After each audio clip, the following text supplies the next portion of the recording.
My Shamanic De Armouring is an intense healing process that loosens past memories of pain and abuse held within the body, frees and expands the overall life force, energy connecting us to feelings of bliss, joy and happiness.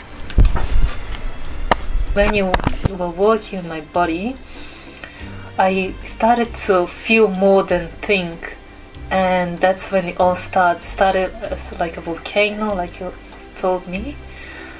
A lot of things were happening inside me. I didn't know what it was. I started laughing and crying at the same time.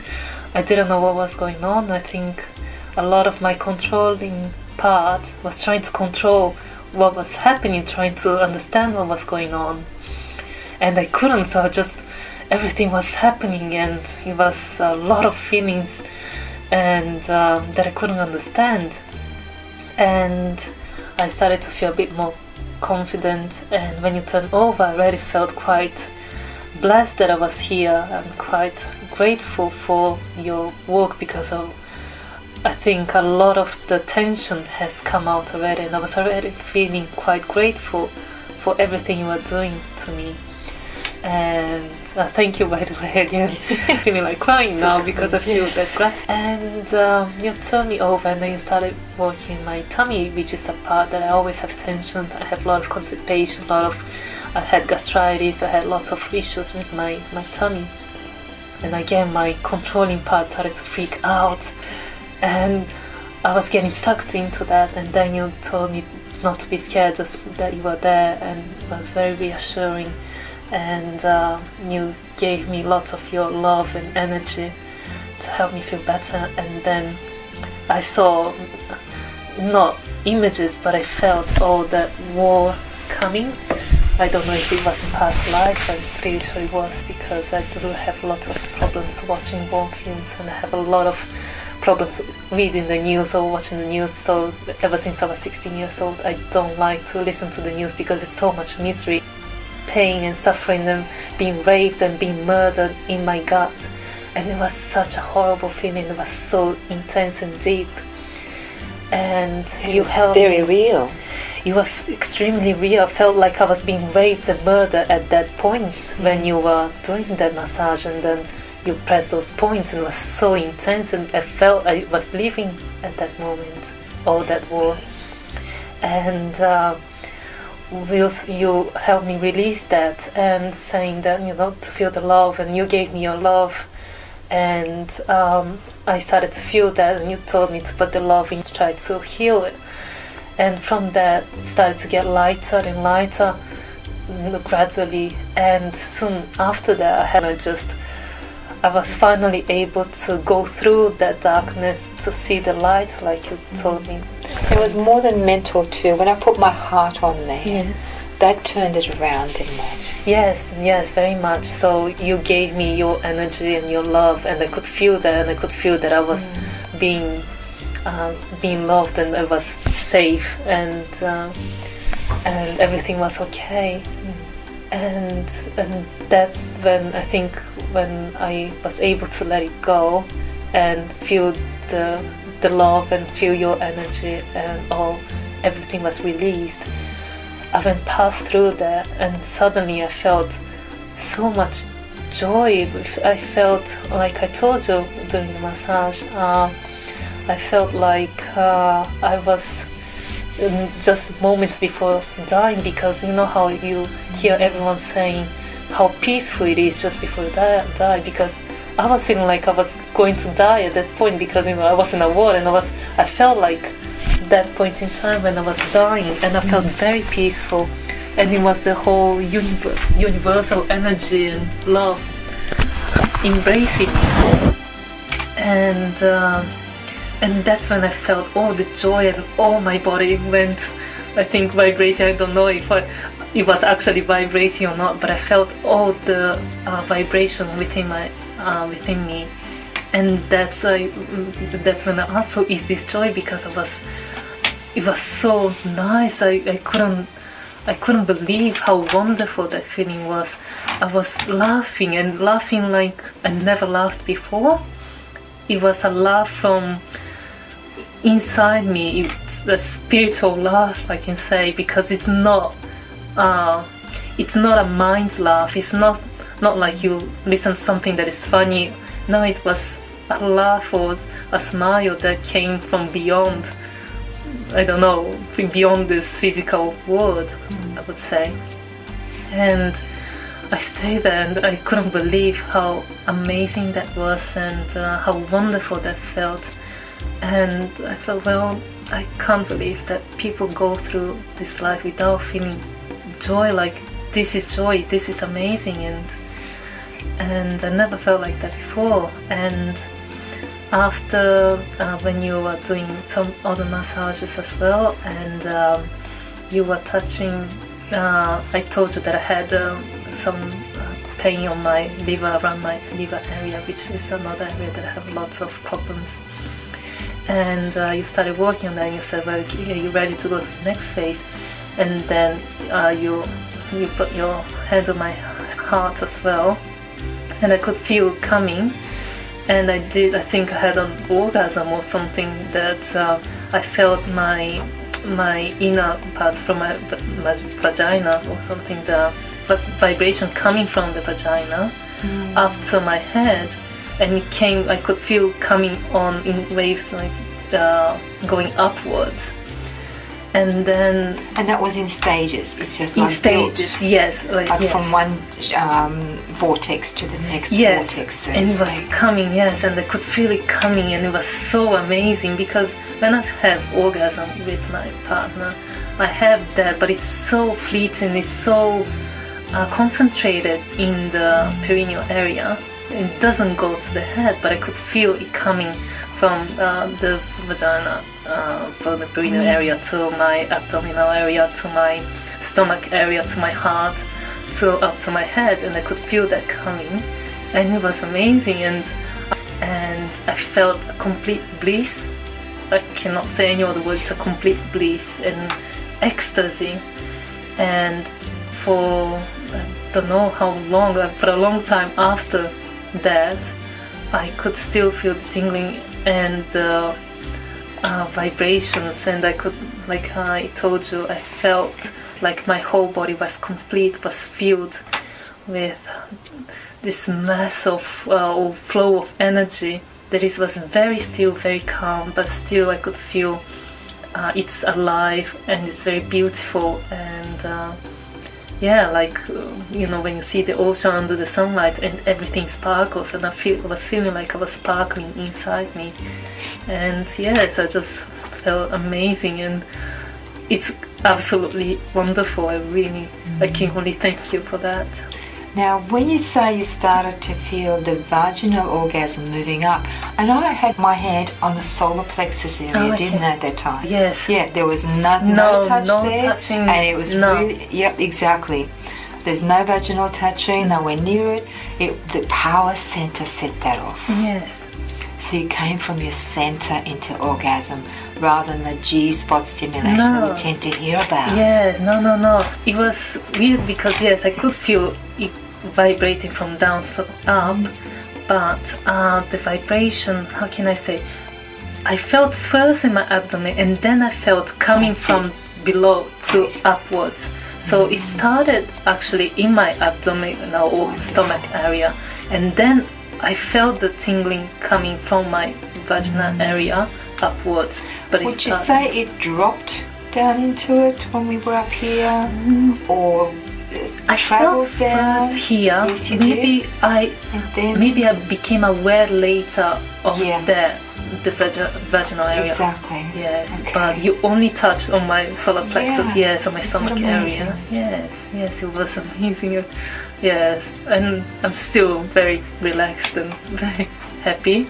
That's really wonderful that we speak about that type of orgasm. That's why it's a bit weird, because I had to think, I think I'm feeling something there, because you don't expect that happening. And that's why it started from here, but then I thought, well, wait a minute, I can feel something down there, and then it came on waves upwards. So that's how I know. But yes, it was a different type of orgasm, much more gentle, much more durable as well. It goes much beyond, and yes, and after that I felt in a state of bliss.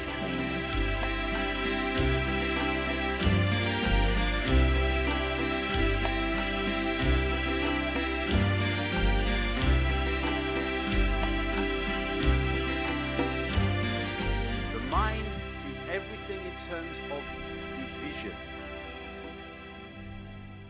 So when we're in mind, we're in a society of division. When we are in the now consciousness, that sees everything as one, because that's what consciousness is. The infinite I. So who do we think we are? We think we're humans. We are consciousness. And to perceive reality and live our lives from those two perspectives brings a dramatic difference in the way we see ourselves and life. Quantum world, quantum mechanics, is really the play and display of information, play and display of potentiality, waves of information, waves of potential electron. And it's important, the word potential. This isn't the world of electrons, it's the world of potential electrons. But when you have to ask the question, waves of what, really? What is the field that is waving? Is it the ocean? No, it's a universal ocean. An ocean of pure potentiality. An ocean of abstract potential existence. We call it the unified field, or superstring field. And that's what we're made of. So, as you said, the tighter physics have tried to grasp onto physical reality, to understand what it's really made of. What are the core building blocks of life? At the basis of it all, life, the universe, slips through your fingers. And you come up with something that's increasingly abstract to come to the realm of pure abstraction. And that's what the unified field is. It's pure abstract potential, pure abstract being, pure abstract self-aware consciousness, which rises in waves of vibration to give rise to the particles, the people, everything we see in the vast universe. And when I'm talking about love, I'm not talking about I love you, saw you down the disco, darling, not that. I'm talking about a level of love that you really have to experience, because there's no words to describe it. And when I was in that ayahuasca state, the opening line of this female voice was, the only thing you really need to know is infinite love is the only truth, everything else is illusion. In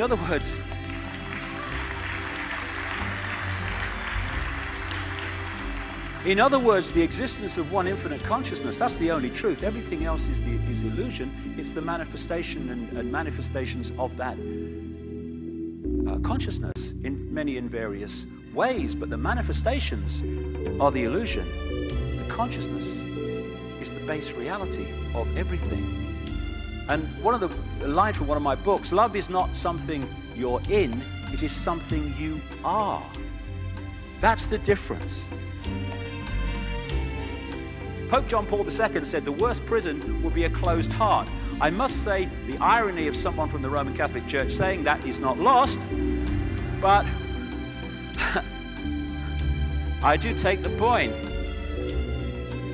And the heart is the key. The key to opening that auric field so consciousness and mind start to work together. And my God, what a different world we'd live in if we went from that state that we're in now. And so what we're looking at among billions of people are people entrapped in mind. And because of the way the mind perceives reality as everything is apart and not connected, and it sees things in complexity instead of the connection of everything, we are in a situation where we are a manipulator's party trick when we're in that state.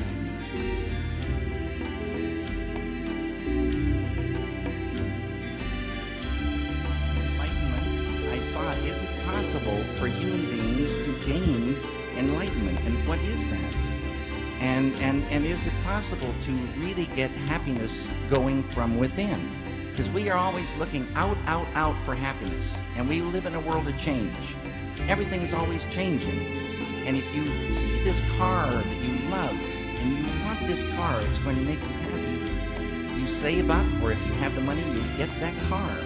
And you brush your teeth looking at your car.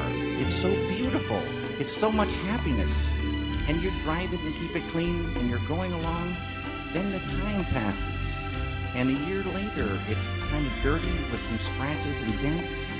2 years later, you're driving down the road, and you spot a car that you want. And this car starts crying because you don't want it anymore. True happiness grows from within.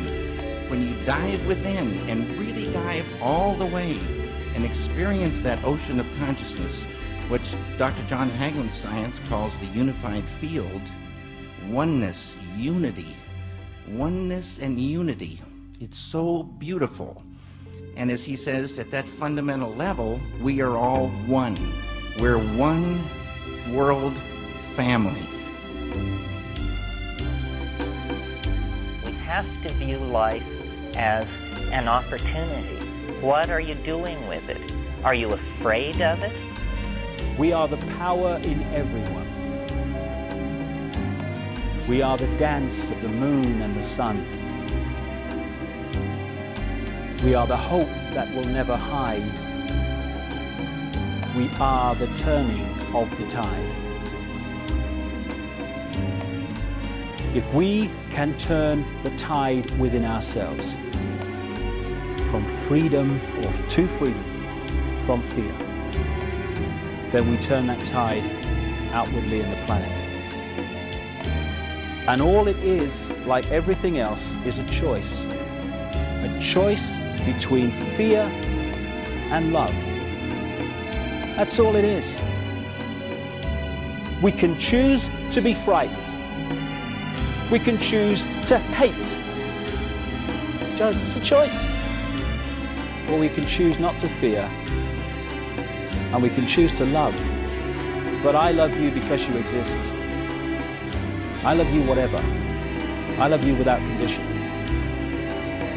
And if we want to change the world, it has to start with self. Fear, anger, hatred, condemnation, dictating what other people should be, that's the world we've got. That's the prison. But paradise is waiting. It's a thought, an attitude away. That's all it is, a choice away. Love. If we love each other and love the world, our lives are fundamentally changed and the world is fundamentally changed. And we are the generations, strange as it may seem when you survey the world today, we are the generations, I passionately believe, who are going to love the world into the paradise it really should be and was always designed to be.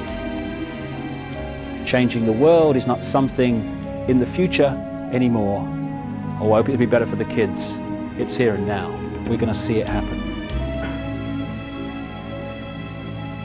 Another song, the chorus of which I'll finish with.